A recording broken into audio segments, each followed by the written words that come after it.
Under the scorching sun of Komi district located in Eastern Uganda, 56-year-old Anna Rose Areni neatly spreads her new stock of second-hand clothing, hoping to call the attention of willing buyers from the passers-by.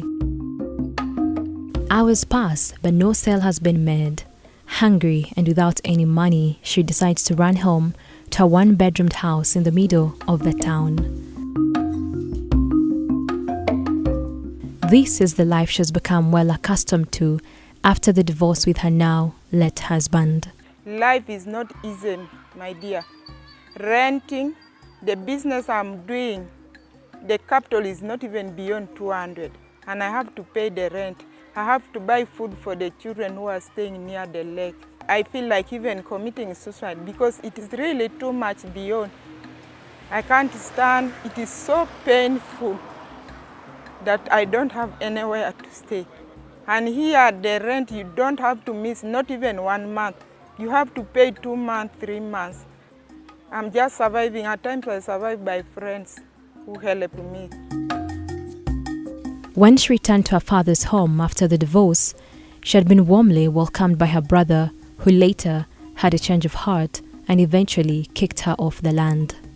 Whenever I tell my brother to help me, at least give me at least a small portion, just I build a house for myself, not for my children, because the father of my children passed away, got an accident and passed away.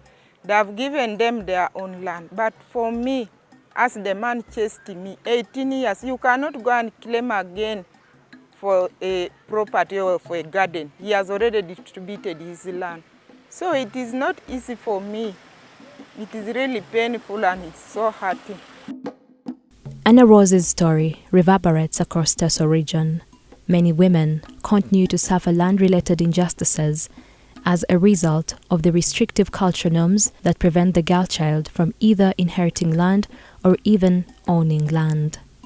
Most of the land are culturally owned, customary land. And therefore women have no say on what to do on the land. When it comes to planting their crops, they don't determine what to plant in a particular land. They don't determine how it's done and also the proceeds coming from that land. The decision is left to the men.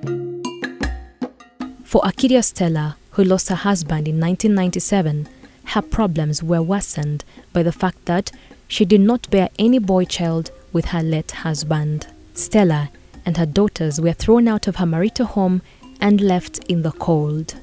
Obuokila niko twana 1997. Anya kikinengo keri duwe iwongon. So atwana okile nika akorie nga Misiri. Konye kolejete 220.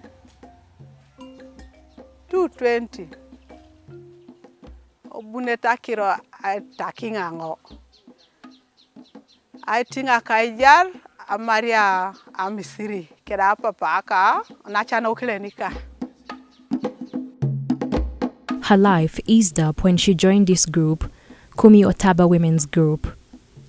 The group has been at the forefront of helping disadvantaged women in the area to make a meaningful life out of their situations. In our group, we have 3 or 4 women that are really hit up, are facing the challenge of land grabbing.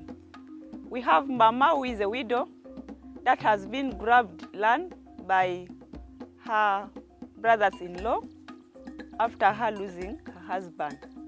And as we speak, Mama Joyce is trying to see ways of helping her to recover that land. In Teso, girls inheriting a land is also a challenge to them. So sometimes men see that women are not supposed to own the land. But in a reality, we also daughters of that area.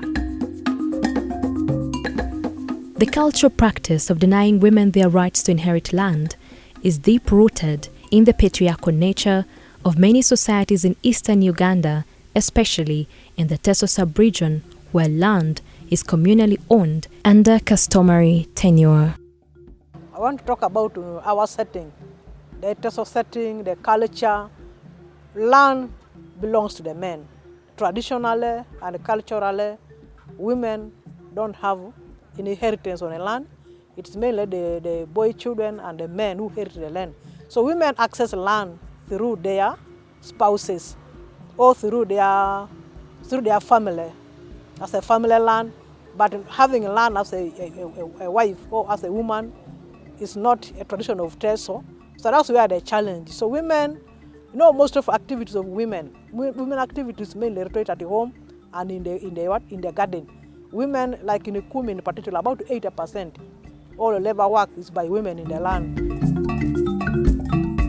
Despite the vital role women play in putting food on the table and meeting daily household needs, men still dominate decisions related to land use and ownership. Uganda remains a patriarchal society where the women are considered as second-class citizens when there is supposed to be inheritance in case the man, the head of the family, who is a man, transitions into the next life.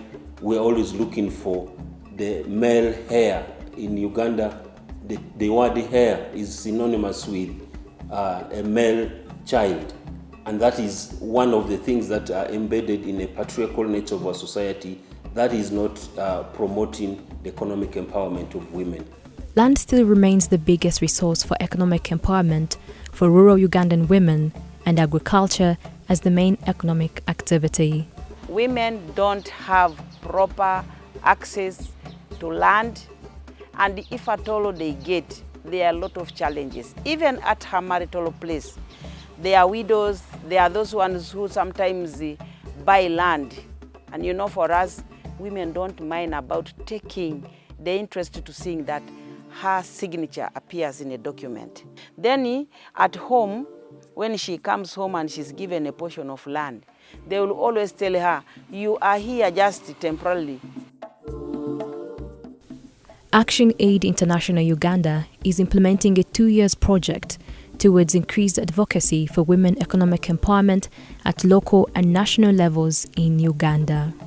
The primary goal of this project is to elevate women economic empowerment as a national priority by ensuring evidence collected is packaged and disseminated and ultimately driven into policy change to advance women's economic empowerment in Uganda. The Women Economic Empowerment Evidence Advocacy and Communications Project, which we abbreviate as WEEAC, is a 2-year project funded by Bill and Melinda Gates Foundation and is being implemented in Uganda by working with other partners doing work around women economic empowerment. And the major goal, or the project goal of this project, is to elevate women economic empowerment as a national priority by putting evidence together on women economic empowerment and pushing it for policy demands or critical policy changes that we want to see in Uganda as a country. CSOs like Action Aid International Uganda have played a key role in enhancing the women economic empowerment agenda in Uganda through different initiatives such as capacity building, startup kits for women groups, among others. In our own work, we recognize earlier that women are at the center of some of the worst forms of poverty in this country.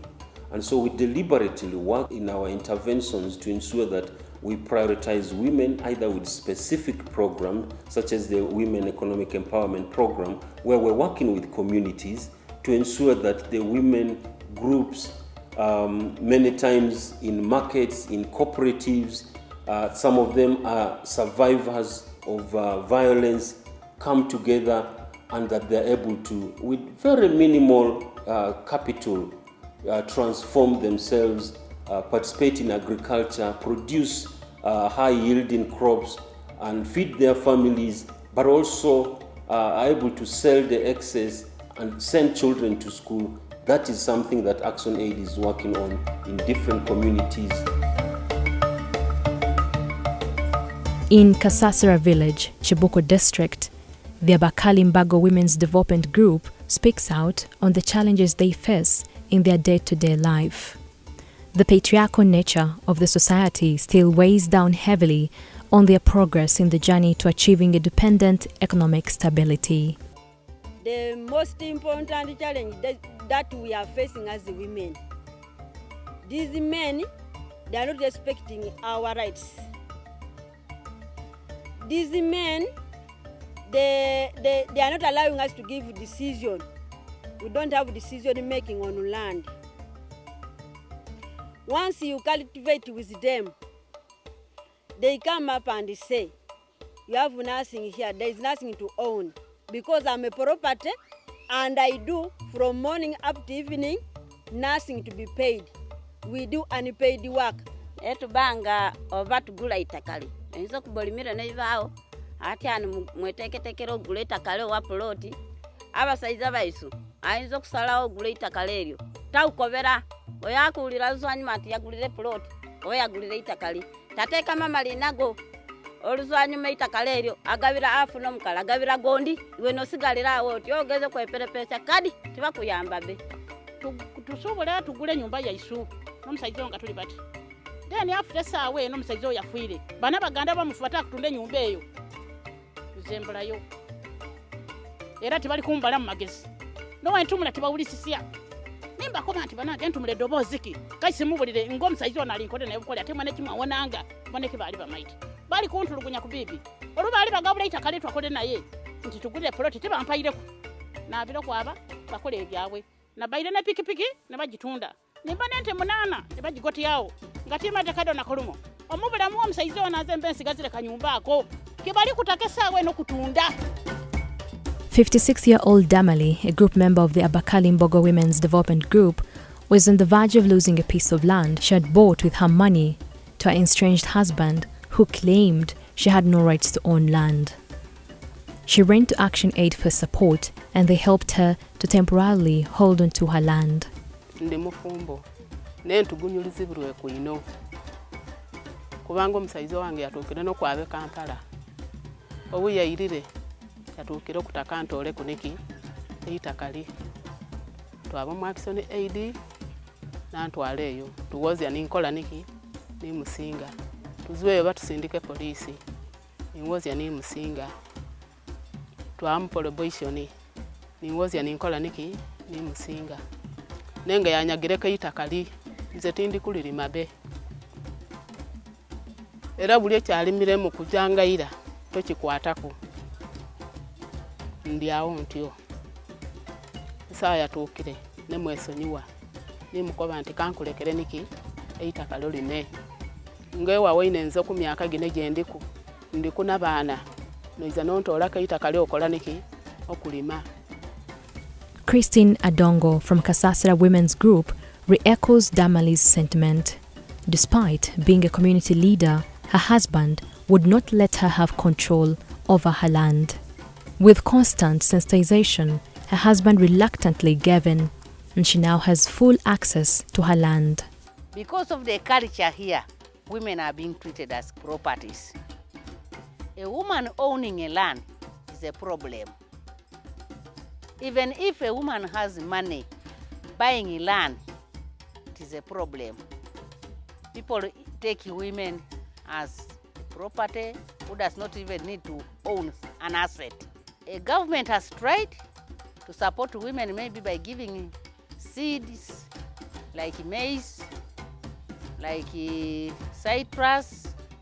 But even if a woman is given those seeds, where to plant is a problem. Even if she's given access to plant in a certain portion, but own them is a problem. Christine now channels her energy in helping other women in her group who are facing similar circumstances like she used to.